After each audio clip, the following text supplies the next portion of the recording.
Hello everyone, welcome to Kanchan Nivas. And also welcome to Kanchan Kitchen. आज हम Kanchan Kitchen रे बनेबा पॉइडो चिंगुड़ी.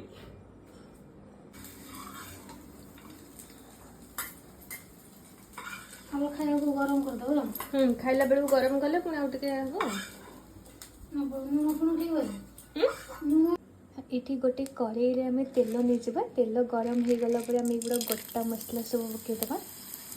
गोटा मसला हो गला पर आम टिके पियाज पकेबा. पियाज जोटा हाँ टिके पियाज पकेबा. पियाज टिके नाली हो गला पर आम यहाँ काश्मीर लंका गुंड टे पकेबा. एक्चुअली मो शाशु आज ना से आसवे बाहर को जाते माँ घरे जमी माँ नथिले घरटा खाली खाली लगे. शाशु घरे से शाशु नथिले भी घरटा पूरा खाली लगे. ठीक ताले ये पियाज टिके भाजी गला पर आम तापर अदा पियाज रसुण को पेस्ट रखी.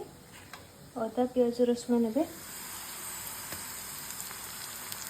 अदा पियाज रसुण को तापर सब मसला कषि हे. मसला हो गला पर आम टमाटो पकईदबा.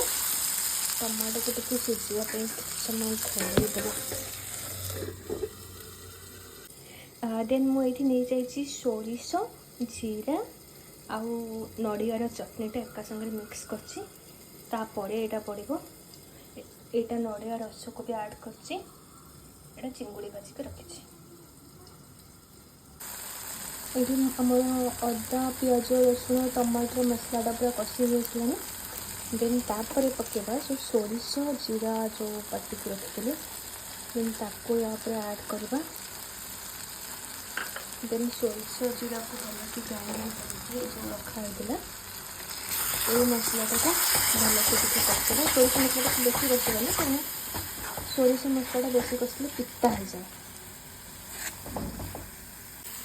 आम तापर नड़िया रस जो रखा है नड़िया रस को ऐड करवा. आम टोटाली पानी पकेबानी. मु पइडर पानी गोटे पूरा फुल रखी.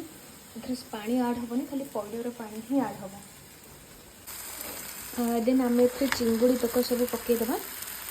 चिंगुड़ी को टिके समय कषिदेला आम एपर पइड पानीटा ऐड करवा. पइड पानीटा खाली टिके फुटवा जाए आम पानी देदबा. बास ये पानी ही सफिशिएंट हो पानीटा ऐड करदेला चिंगुड़ी तरकारी सब मुझे या भितर रखीदे. देन एमती आम लो फ्लेम रे रखीदबा 15 मिनिट्स. देखा केमती बनूची. मुझे आज फास्ट टाइम पे बनाऊँगी. ये पूरा हो जाइए पइडटा.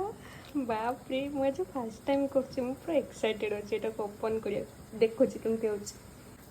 फाइनाली आमर पइड चिंगुड़ी पूरा रेडी. कितने सुंदर देखा पूरा टेस्टी भी थिला. बढ़िया देखा.